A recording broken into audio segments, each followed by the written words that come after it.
Good morning student. देखो आज हम अपने वीडियो में नेक्स्ट वंस करते हैं कि इलेक्ट्रोलाइसिस से कौन से प्रोडक्ट मिलेंगे हमें। जैसे अपने पिछले वीडियो में हमने किया था कि कौन से प्रोडक्ट ऑब्टेन होंगे, ये डिपेंड करता है कि उसकी डिस्चार्ज पोटेंशियल कितना है। और अगर इलेक्ट्रोड के केस में आयन से रिलेटेड हमें रिडक्शन पोटेंशियल गिवन है, तो जिसका रिडक्शन पोटेंशियल की वैल्यू ज्यादा होगी, जिस नेगेटिवली चार्ज आयन की, उसको हमने रिड्यूस करवाना है कैथोड के ऊपर। और अगर कोई भी हमें कैटायन भी एक से ज्यादा दे रखे हैं, तो जिस कैटायन के केस में रिडक्शन पोटेंशियल की वैल्यू कम होगी, उसको फर्स्ट ऑक्सीडाइज करवाना है। कहाँ करवाएंगे ऑक्सीडेशन? एनोड पे ना। 2 पॉइंट आपने माइंड में फिक्स करके रखने। अब इसी केस में हम फाइंड आउट करते हैं कि आपका प्रोडक्ट क्या होगा, क्योंकि ये इस पे भी डिपेंड करता है कि आपने मटेरियल ऑफ इलेक्ट्रोड कौन सा यूज किया। अब मटेरियल पे कैसे डिपेंड करता है, देखो स्टडी करते हैं। यानी हम ये कहें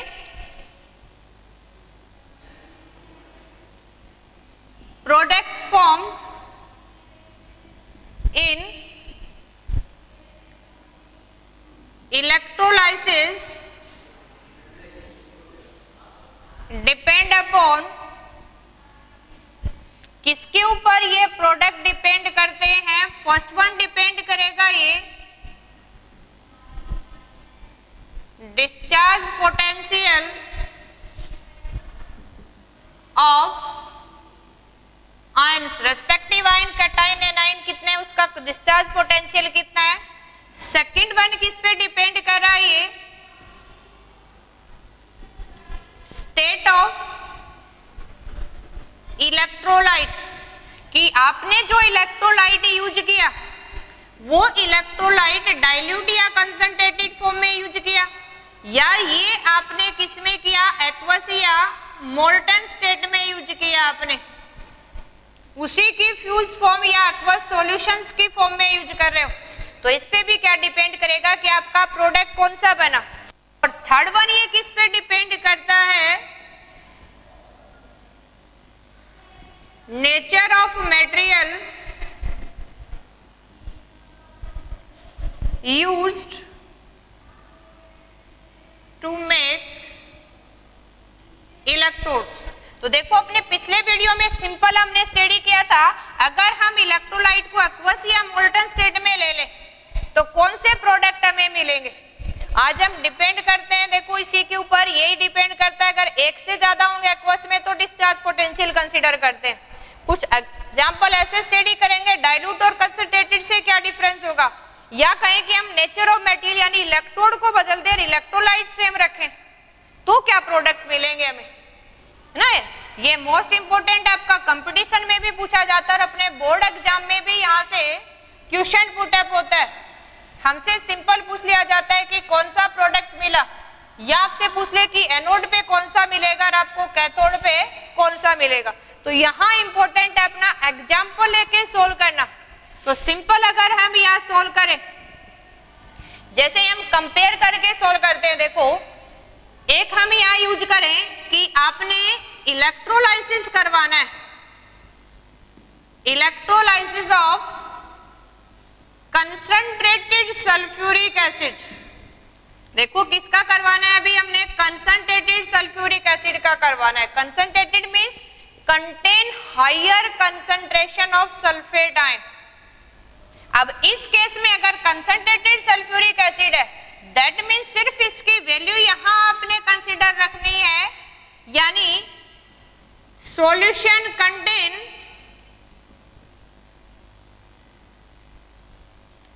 या सिंपल हम ये कहें greater number of sulphate ion, यानी सल्फेट आयन की कंसंट्रेशन यहां इंक्रीज होगी है।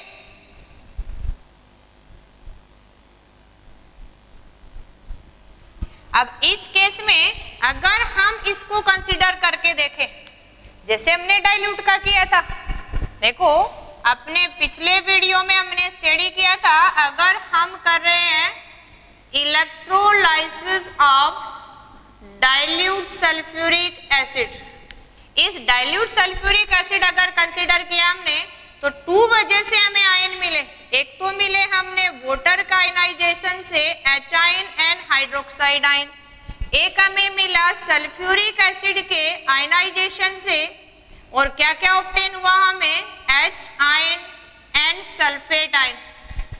अब इसी केस में अगर हम बात करें यहाँ हमारे पास कंसंट्रेटेड है, अब कंसंट्रेटेड सॉल्यूशन है तो concentration of sulphate ion greater number हो गया है तो अपना प्रोडक्ट भी चेंज हो जाएगा। यहाँ हम देख रहे थे कि जो कैटायन है अपने पास वो तो सेम है लेकिन एनायन क्या थे, डिफरेंट। अब इस केस में हम ये कहें discharge potential of hydroxide ion lesser than sulphate ion, इसलिए आपका पहले कौन डिस्चार्ज हो गया, हाइड्रोक्साइड आयन डिस्चार्ज फर्स्ट।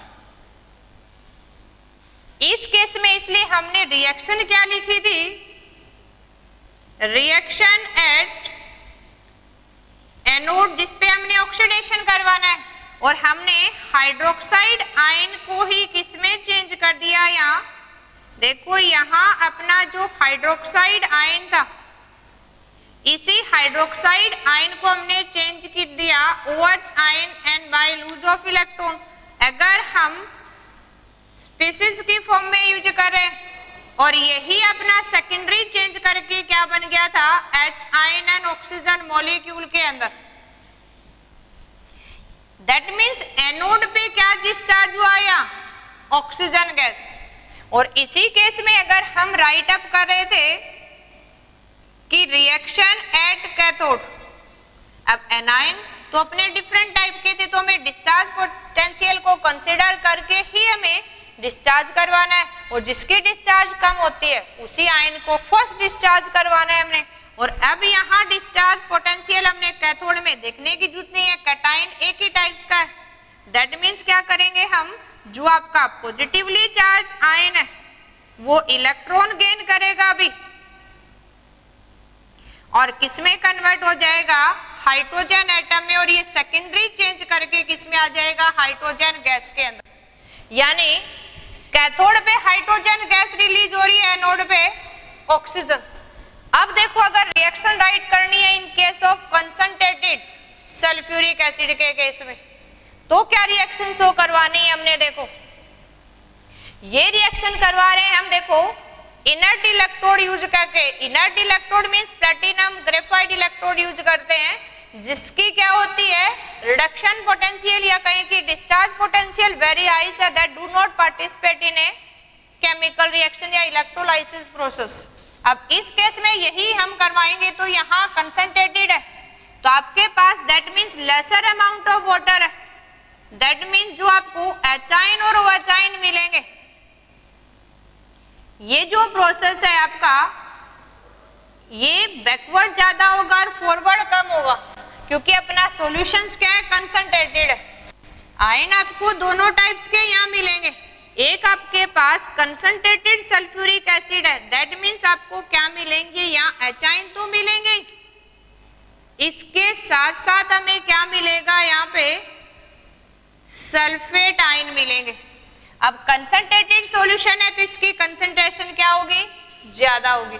अब इस केस में अगर रिएक्शन राइट करें हम, ये कहें कि रिएक्शन एट एनोड कौन सी होगी आपकी, और ये कहें कि रिएक्शन एट कैथोड कौन सी होगी आपकी। देखो कैथोड के केस में तो एक ही टाइप्स का हमारे पास कैटायन H+ और H+, तो इसीलिए इसमें तो आपने कोई भी माइंड में कंफ्यूजन है ही नहीं कि एक ही है, तो कैथोड पे कैटायन को हमने क्या करवाना है, रिड्यूस करवाना है।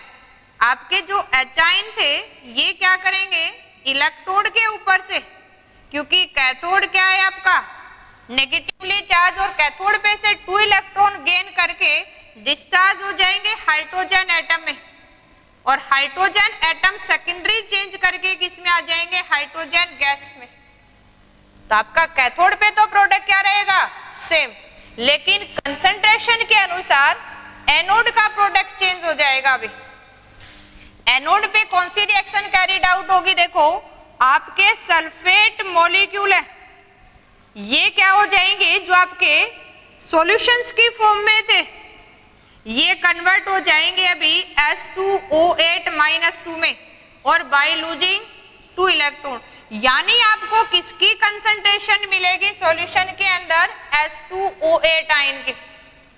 यानी किसका रिडक्शन हुआ, हाइड्रोजन का ही, लेकिन ऑक्सीडेशन किसका हुआ, यहाँ पे एनोड पे ऑक्सीडेशन पूछ ले तो किसका हुआ, अभी सल्फेट आयन का हुआ, और यहाँ सल्फेट किस में बदल गया, S2O8 -2 आयन्स के अंदर। तो हमसे पूछ ले कि प्रोडक्ट क्या मिलेगा आपको, तो हमें यहाँ एक इस फॉर्म की एसिड भी सॉल्यूशंस की फॉर्म में मिल जाएगी, क्योंकि आयन की फॉर्म में मिल रहा है अभी। और ये अगर स्टेबल स्टेट में आएगा तो पॉजिटिवली चार्ज स्पीसीज के साथ मिक्सअप होके ये हमें S2S2O8 की फॉर्म में मिल जाएगा। देखो ये नेगेटिवली चार्ज स्पीसीज है, और ये S2O8 -2 H आयन के साथ, देखो जितना नेगेटिव उतना ही पॉजिटिव करना है आपने। ये आपस में डिस्चार्ज होके आपको प्रोडक्ट की फॉर्म में ये प्रोडक्ट मिलेगा अभी। दैट मीन्स आपका प्रोडक्ट एट एनोड चेंज हो गया, कैथोड पे रिमेन सेम। तो कुछ कंडीशंस में कंसंट्रेशन पे भी प्रोडक्ट डिपेंड करता है। आपने ये ध्यान रखना है, अपनी एनसीईआरटी में ये रिएक्शन मेंशन है, और जो एनसीईआरटी में मेंशन है वो तो हमने याद रखनी है कि अगर कंसंट्रेटेड यूज करेंगे तो S2O8 मिलेगा आयन हमें, सल्फेट आयन का ऑक्सीडेशन करवाना है हमने, और अगर डाइल्यूट सल्फ्यूरिक एसिड है तो हमने ऑक्सीडेशन किसका करवाना है, हाइड्रोक्साइड आयन का ही करवाना है। एनोड पे ऑक्सीजन गैस रिलीज होगी।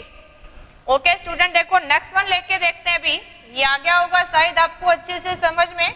तो जो पॉइंट आपने नोट करना है उसको आपने अलग से पेन से या पेंसिल से डार्क अंडरलाइन कर लेना है, ताकि जब भी हम अपने नोट्स देखें तो जो अलग से पॉइंट है उसके ऊपर अपना फोकस जरूर हो।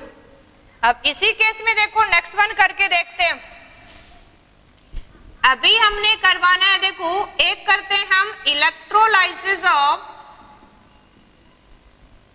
सिंपल ले लेते हैं हम मोल्टन NaCl। क्या ले लिया हमने, मोल्टन NaCl फर्स्ट केस। इसी के साथ हम कंपेयर कर लेते हैं, देखो सेकंड वन। अगर आपने करवाना है electrolysis of aqueous solution of NaCl, अब क्या प्रोडक्ट मिलेगा हमें। अब एक ही इलेक्ट्रोलाइट या सोडियम क्लोराइड है, यहाँ भी इलेक्ट्रोलाइट सोडियम क्लोराइड है। यहाँ आपको दे दिया कि मोल्टन फॉर्म में यूज कर रखा है हमने, सोडियम क्लोराइड को सिर्फ मेल्ट करके हैज इलेक्ट्रोलाइट यूज कर रहे हैं। यहाँ दे दिया कि उसको वाटर में डिजोल्व करके सॉल्यूशन बना रखा है हमने, और उस एक्वा सॉल्यूशन को हैज इलेक्ट्रोड यूज कर रहे हैं। अब प्रोडक्ट क्या बनेंगे, देखो अगर हम मोल्टन की बात करें दैट मीन्स अपने पास यहाँ आयंस कौन कौन से होंगे, सोडियम क्लोराइड लिक्विड में है, दैट मीन्स हमें क्या मिलेगा, यहाँ सोडियम कैटाइन मिलेगा लिक्विड स्टेट में, और साथ में क्या मिलेगा, क्लोराइड आयन लिक्विड स्टेट में। हमें 2 स्पीसीज यहाँ ऑब्टेन होंगी, देखो एक कैटाइन की फॉर्म में और एक एनाइन की फॉर्म में। अब इजीली डिस्चार्ज करवा देंगे, यहाँ कोई कंफ्यूजन है ही नहीं। अगर इलेक्ट्रोलाइसिस करवा रहे हैं हम तो राइट कर सकते हैं हम रिएक्शन एट एनोड। एनोड पे क्या होगी, एनोड आपका पॉजिटिवली चार्ज है, तो पॉजिटिवली चार्ज पे कौन आएगा, नेगेटिवली चार्ज स्पीसीज। तो नेगेटिवली चार्ज स्पीसीज आएगा तो एनोड पे क्या करवाना है हमने, ऑक्सीडेशन। और ऑक्सीडेशन का मीनिंग सबको पता है, हमें लॉस ऑफ इलेक्ट्रॉन करवाना है। तो आपका जो क्लोराइड आयन था वो चेंज हो जाएगा क्लोरीन के अंदर बाय लॉस ऑफ इलेक्ट्रॉन। अब ये जो क्लोरीन गैस एटम की फॉर्म में आया है लिक्विड आयन से, ये undergo secondary changes and change into chlorine gas. यानी यहां अपने 2 क्लोरीन एटम है गैसेस स्टेट में, वो मिक्सअप हो गए, एडअप हो गए, क्या बनाएंगे, मॉलिक्यूलर फॉर्म में आ जाएंगे, जो गैस की फॉर्म में एनोड पे रिलीज होगा। अब इसी के केस में अगर हम राइट करें reaction take place at cathode. अब इलेक्ट्रोलाइसिस में कैथोड कैसा होता है? नेगेटिवली चार्ज, और नेगेटिवली चार्ज है तो कैथोड पे हमने क्या करवाना है? रिडक्शन। रिडक्शन का मीनिंग क्या करना है हमने? Gain of electron. अब नेगेटिवली चार्ज है तो पॉजिटिवली चार्ज मूव करके आएंगे किस पे? अपोजिट इलेक्ट्रोड पे, और पॉजिटिवली चार्ज आयन इलेक्ट्रोड से इलेक्ट्रॉन लेके क्या हो जाएंगे? डिस्चार्ज हो जाएंगे। यहाँ अपने पास देखो सोडियम आयन था सॉल्यूशन के अंदर लिक्विड स्टेट में, ये चेंज हो जाएगा by gain of electron into sodium solid या मोल्टन स्टेट में आ जाता है। मोनोएटॉमिक फॉर्म में मेटल है तो स्टेबल है, तो यहाँ सिर्फ प्राइमरी चेंजेस होगा, यानी हमें कैथोड पे तो क्या मिला? सोडियम, और एनोड पे क्या मिला? क्लोरीन। अब अगर हम बात करें इलेक्ट्रोलाइसिस किसका करवा रहे हैं हम? एक्वस NaCl का। अब क्या प्रोडक्ट बनेगा? देखो अगर एक्वस NaCl का करवा रहे हैं, यहां हमारे पास आयंस कौन कौन से होंगे? आयंस इन सॉल्यूशन बात करें, अब एक्वस है दैट मीन्स हमारे पास यहाँ वाटर भी है और NaCl भी है। दोनों को अगर एक्वस की फॉर्म में हम यूज करें, अब वाटर की वजह से जो हमें आयन मिलेंगे वो क्या होगा? H आयन भी मिलेंगे और हाइड्रोक्साइड आयन भी, और NaCl आपका स्ट्रॉन्ग इलेक्ट्रोलाइट है, यहाँ हमें आयन मिलेंगे सोडियम और क्लोराइड आयन। अब यहाँ कंडीशन एक अलग तरह की क्रिएट हो गई है कि यहाँ तो एक ही तरह का कैटायन था, एक ही तरह का एनायन। कैटायन को हमने नेगेटिव इलेक्ट्रोड कैथोड पे रिड्यूस करवा दिया है, एनायन को हमने पॉजिटिव इलेक्ट्रोड एनोड पे ऑक्सीडाइज करवा दिया है, तो जो प्रोडक्ट हमने सोचा था वही बन गया। लेकिन यहाँ अब हमारे पास डिफरेंट टाइप्स के क्रिएट हो गए कैटायन और anion. That is most important, ये भी आपने ध्यान रखना है। यहाँ रीजनिंग क्वेश्चन भी बनेंगे और सिंपल प्रोडक्ट के केस में भी। वैसे तो आपने कहोगे जी तो हमने 10th क्लास में पढ़ना शुरू कर देते हैं कि एक्वस का करवाते हैं तो हमें क्लोरीन गैस मिलती है और हाइड्रोजन गैस मिलती है, अन्य सॉल्यूशन में रह जाता है। फिर भी मुझे लगा कि इसको रिवाइज करना चाहिए, है ना, तो ध्यान से देना है कि कैसे प्रोडक्ट बनते हैं। अब इस केस में अगर हम रिएक्शन राइट करें, यहाँ हमारे पास हाइड्रोक्साइड आयन है और कैटायन हमारे पास सोडियम कैटायन है। इस केस में डिस्चार्ज पोटेंशियल अगर देखें तो हाइड्रोजन की लोअर है, दैट मीन्स हाइड्रोजन को हमने डिस्चार्ज करवाना है। लेकिन अगर हम यहाँ बात करें नेगेटिव चार्ज आयन की, यहाँ हाइड्रोक्साइड आयन है, यहाँ क्लोराइड आयन है। अब इस केस में डिस्चार्ज पोटेंशियल तो हाइड्रोक्साइड आयन की कम है, लेकिन फिर भी हम डिस्चार्ज करवाते हैं क्लोराइड आयन को ड्यू टू ओवर वोल्टेज या ओवर पोटेंशियल की वजह से, ना। यह एक स्पेशल रीजन भी याद रखना है, स्पेशल पॉइंट हमने याद रखना है। तो इस सोल्व आउट करते हैं। देखो अगर हम यहाँ राइट अप करें reaction take place at anode. अब एनोड आपका कैसा है? पॉजिटिवली चार्ज है, दैट मीन्स आपने इस पे क्या करवाना है? ऑक्सीडेशन करवाना है। अब पॉजिटिवली चार्ज है दैट मीन्स इसके ऊपर कौन मुंह करके आएगा? Negatively charge ion. अब नेगेटिवली चार्ज आयन हमारे पास हाइड्रोक्साइड आयन भी है और क्लोराइड आयन भी है। अब रिडक्शन पोटेंशियल अगर हम देखें तो हाइड्रोक्साइड आयन की क्लोराइड आयन से वैल्यू क्या होती है? कम है। इसलिए अगर हम देखें यहाँ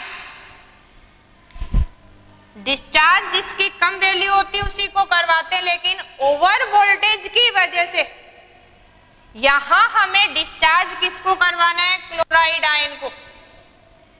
देखो ये पॉइंट नोट करके लिखेंगे हम।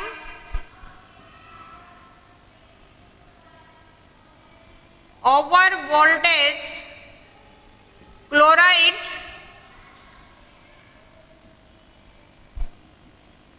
ऑक्सीडाइज्ड, या हम क्या लिखें? Discharge first then hydroxide ion. ये पॉइंट हमने ध्यान रखना है यहाँ। अब देखो हम ऑक्सीडेशन करवाना है तो अपने पास जो क्लोराइड आयन था हमारे पास एक्वस स्टेट में, वो किस में आ जाएगा, क्लोरीन एक्वस स्टेट में एटम की फॉर्म में और इलेक्ट्रॉन लूज करेगा।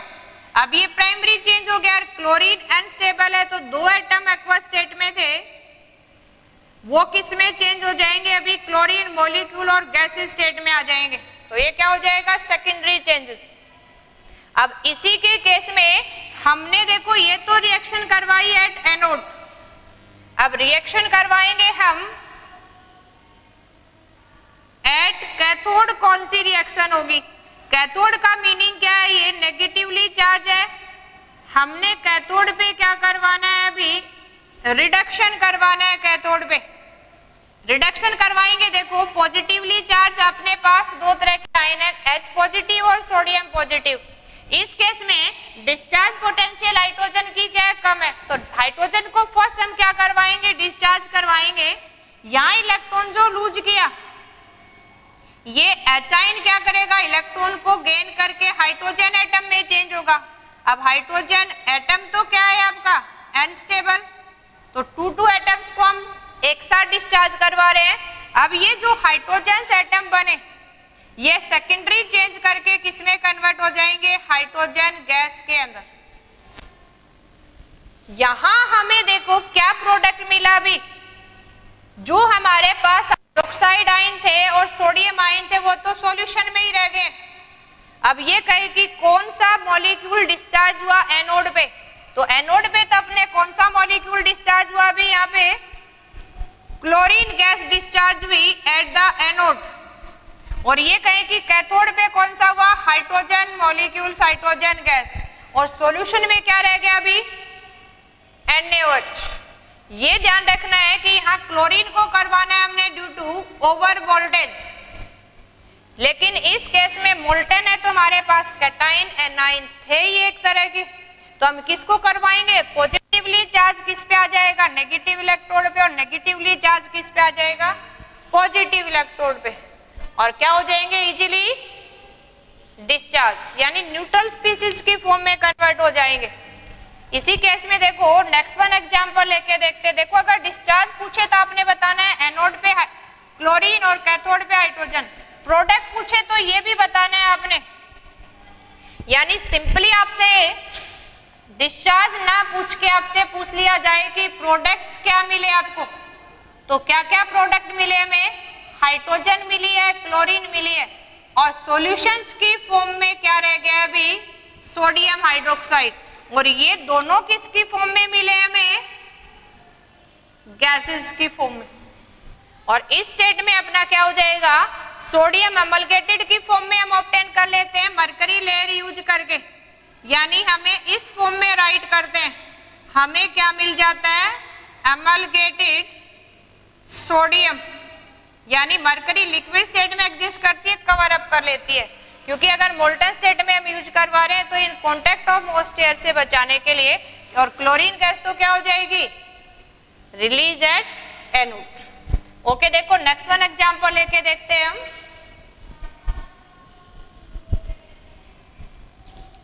अब ऐसा एग्जांपल लेते हैं जिसके अंदर हम इलेक्ट्रोड को चेंज कर देते हैं। इलेक्ट्रोड को चेंज करने से क्या प्रोडक्ट मिलेंगे हमें, देखो हम एग्जांपल लेते हैं, भी एक यूज कर लेते हैं, हम इलेक्ट्रोलाइसिस करवाएंगे एक्वस कॉपर सल्फेट। क्या करवा रहे हैं हम, electrolysis of aqueous copper sulphate solution. इस इलेक्ट्रोलाइसिस जो एक्वस कॉपर सल्फेट सॉल्यूशन का करवा रहे हो, एक बार हम करवा रहे हैं बाय यूजिंग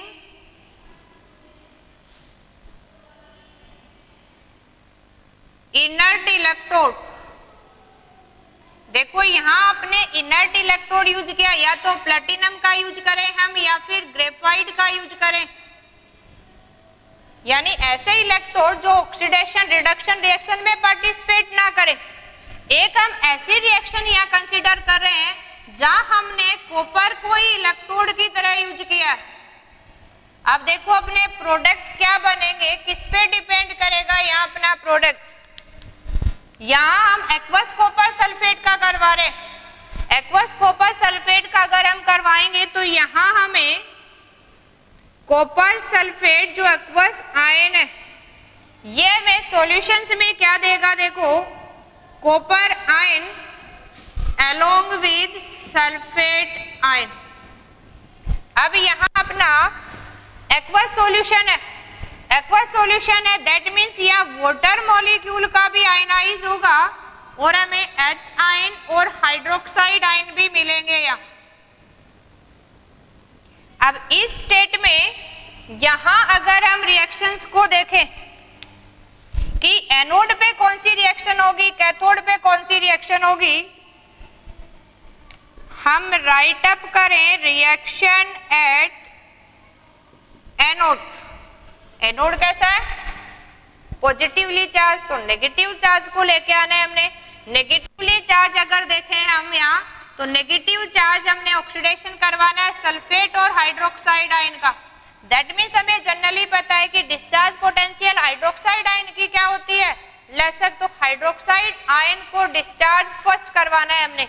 तो यहाँ तो अपनी रिएक्शंस क्या हो जाएगी, देखो यहाँ जो अपने पास हाइड्रोक्साइड आयन थे उसको डिस्चार्ज करवाएंगे OH ion, OH neutral species की फॉर्म में बाय लॉस ऑफ इलेक्ट्रॉन, और ये जो न्यूट्रल स्पीसीज है ये फर्दर चेंज हो जाएगी, सेकेंडरी चेंज, और किस में हो जाएगी, ये H ion and along with oxygen gas is released.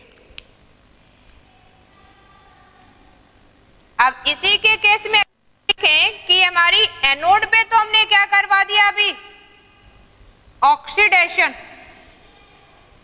किसके बेसिस पे करवाया कि हाइड्रोक्साइड आयन को हमने सिलेक्ट किया क्योंकि हाइड्रोक्साइड आयन की क्या है, लोअर डिस्चार्ज पोटेंशियल। यहाँ जिसकी पोटेंशियल लोअर है उसी को डिस्चार्ज करवा रहे हैं क्योंकि सॉल्यूशन की फॉर्म में, और सल्फेट आयन तो कम ही मिलेंगे, हमने aqueous means lot of water use किया, तो हमारे पास हाइड्रोक्साइड आयन को डिस्चार्ज करवा के हमने ऑक्सीजन एनोड पे रिलीज होगी है। अब सेकंड वन केस लेते हैं, देखो हम रिएक्शन एट कैथोड। अब हमें पता है कि कैथोड कैसा होता है, नेगेटिवली चार्ज, तो पॉजिटिव को हमने रिड्यूस करवाना है। इस केस में नोट करने वाली बात है, देखो जैसे हमने इलेक्ट्रोकेमिकल सीरीज पढ़ी थी, जो कुछ हमारे लेसर रिएक्टिव मेटल है या इनर्ट मेटल को कंसीडर कर रखे उसका साल्ट दे रखा है, तो हमने हाइड्रोजन से उसकी पोटेंशियल की वैल्यू क्या है, लेसर है, नेगेटिव में वैल्यू है, तो उस मेटल को फर्स्ट रिड्यूस करवाना है इन कंपेयर टू हाइड्रोजन हमने। तो अपना यहाँ पे रिडक्शन पोटेंशियल की बात करें, देखो यहाँ 2 टाइप्स के कैटायन है, और इस केस में अगर देखें हम, इसकी क्या होगी, lesser value of E standard, तो इसको फर्स्ट रिड्यूस क्या करेंगे हम, अगर हम यहाँ कंसीडर करें इसकी वैल्यू तो किस में है, 0 में, और इसकी वैल्यू अगर राइट करें हम तो पॉजिटिव में होती है, और पॉजिटिव में वैल्यू होगी, इसकी 0 वैल्यू है, और अगर आप रिडक्शन पोटेंशियल की वैल्यू लिखें तो राइट करें हम higher value of reduction potential, इसलिए रिड्यूस फर्स्ट होगा ये। यानी आपने कैथोड पे क्या रिएक्शन करवानी है अभी, कि जो आपके पास कॉपर +2 आयन था सॉल्यूशन में, वो नेगेटिव इलेक्ट्रोड से 2 इलेक्ट्रॉन गेन करके और कॉपर पे इलेक्ट्रोड पे डिपॉजिट हो जाएगा। ये केस किस में है, जब आपने इलेक्ट्रोड इनर्ट यूज कर रखा है, चाहे प्लेटिनम यूज कर रखा है चाहे graphite, electrode material not participating in A reaction. तो हमने क्या रिएक्शन दिखानी है, देखो एनोड पे तो ऑक्सीडेशन हो गया, हाइड्रोक्साइड आयन का ऑक्सीजन गैस रिलीज हो रही है, लेकिन कैथोड पे कुछ मेटल्स अपने जिसकी रिएक्टिविटी सीरीज में देखें अगर हम हाइड्रोजन से बिलो प्लेस्ड होते हैं, उसमें से हाइड्रोजन से पहले उनकी रिडक्शन पोटेंशियल की वैल्यू ज्यादा होने से वो पहले रिड्यूस होंगे, यानी हैज ए कैथोड की तरह उसको रिड्यूस करवाना है और हमें कॉपर मिलेगा किसके ऊपर, कैथोड के ऊपर डिपॉजिट, एनोड पे ऑक्सीजन। लेकिन अगर हमने यूज किया कॉपर के इलेक्ट्रोड, अब इस केस में यहां चाहे अपने आयन क्रिएट हो रहे थे कॉपर +2 और हमें सल्फेट आयन मिल रहे थे, H आयन के साथ हमें हाइड्रोक्साइड आयन मिल रहे थे। ये देखो हमें पॉजिटिवली चार्ज आयन इस फॉर्म में मिल रहे हैं 2 और ये नेगेटिवली चार्ज क्रिएट हो रहे। लेकिन अगर हम बात करें ये जो हमारी आयन्स हमें जो मिल रहे हैं और इलेक्ट्रोड आपने कॉपर का यूज किया है, तो इस केस में आपका जो रिडक्शन है वो तो सेम रहेगा, यानी हम ये कहें रिएक्शन एट कैथोड, तो ये केस तो सेम है। देखो यहां भी दोनों में से जिसकी हायर रिडक्शन की पोटेंशियल की वैल्यू होगी उसी को रिड्यूस फर्स्ट करवाएंगे, तो कैथोड पे तो आपकी रिएक्शन सेम रहेगी कि जो एक्वस सॉल्यूशन में क्यूप्रिक आयन थे वो 2 इलेक्ट्रॉन गेन करेंगे और कॉपर सॉलिड में चेंज हो जाएंगे। दैट सेम जो हमने यहाँ पढ़ा था। अब चेंज कहाँ जाता है, देखो ये तो हमने रिएक्शन एट कैथोड पढ़ी है। अब अगर हम पढ़े रिएक्शन एट एनोड कौन सी होगी, यानी ऑक्सीडेशन किसका करवाएं हम। अब हमारे पास जो इलेक्ट्रोड है, देखो कॉपर भी है, यहाँ पे सल्फेट आयन भी है और हाइड्रोक्साइड आयन भी है, और इन्हीं का अगर हम रिडक्शन पोटेंशियल के केस में अगर वैल्यू देखें, जिसकी रिडक्शन पोटेंशियल की वैल्यू जितनी छोटी होगी उसी को हमने क्या करवाना है, फर्स्ट ऑक्सीडाइज करवाना है। और इनके केस में अगर वैल्यू देखें हम, यानी अगर रिडक्शन पोटेंशियल की वैल्यू को हम कंसीडर करें, या रिडक्शन पोटेंशियल की वैल्यू कॉपर की हमारे पास है, हाइड्रोक्साइड आयन की हमारे पास है और सल्फेट आयन की हमारे पास है, या जिसकी वैल्यू लेसर होती है उसको फर्स्ट ऑक्सीडाइज करते हैं। और इस केस में हमें सबसे कम वैल्यू किसकी मिली है, कॉपर की। कॉपर की 0.34 होती है, इनकी मोर देन 1 होती है आपकी, इसलिए हमने फर्स्ट ऑक्सीडाइज किसको करवाना है, कॉपर को। यानी ऑक्सीडेशन रिएक्शन जो एनोड पे होगी वो अपनी रिएक्शन क्या होगी कि जो एनोड इलेक्ट्रोड्स के अंदर जो कॉपर मेटल थे वही क्या होंगे, ऑक्सीडाइज होके कॉपर +2 यानी क्यूप्रिक आयन में चेंज हो जाएंगे और सॉल्यूशन में चले जाएंगे और बाय लूजिंग 2 इलेक्ट्रोड। यानी हमें सिर्फ क्या होगा, यहाँ कैथोड पे कॉपर का डिपोजिशन और एनोड पे कॉपर डिजोल्व होगा। No change in concentration of electrolyte and weight of electrodes. जितना एनोड के ऊपर डिसोल्यूशन होगा, जो कटिंग होगी जितनी कॉपर मेटल की, उतना ही कैथोड पे क्या हो जाएगा, डिपॉजिट हो जाएगा। दैट मीन्स ये तो आपका क्या होगा, अल्टरनेट प्रोसेस चलता रहेगा। अगर आपने क्या यूज किया, कॉपर का इलेक्ट्रोड, और उसी इलेक्ट्रोलाइट के अंदर कोई इनर्ट इलेक्ट्रोड यूज करते हैं। इनर्ट का मतलब ऐसा मटेरियल का इलेक्ट्रोड हमने यूज करना है जो रिएक्शंस के अंदर पार्टिसिपेट नहीं कर रहा है। इस केस में सिंपल डिस्चार्ज पोटेंशियल पे या रिडक्शन पोटेंशियल की वैल्यू के अनुसार हम ऑक्सीडेशन रिएक्शन रिडक्शंस को कंसीडर करते हैं। तो इस तरह से आपने रिएक्शंस के अंदर कंडीशन को, इलेक्ट्रोड को और इलेक्ट्रोलाइट की स्टेट कंसंट्रेशन को कंसीडर करके हमने प्रोडक्ट फाइंड आउट करने। Okay, thank you student.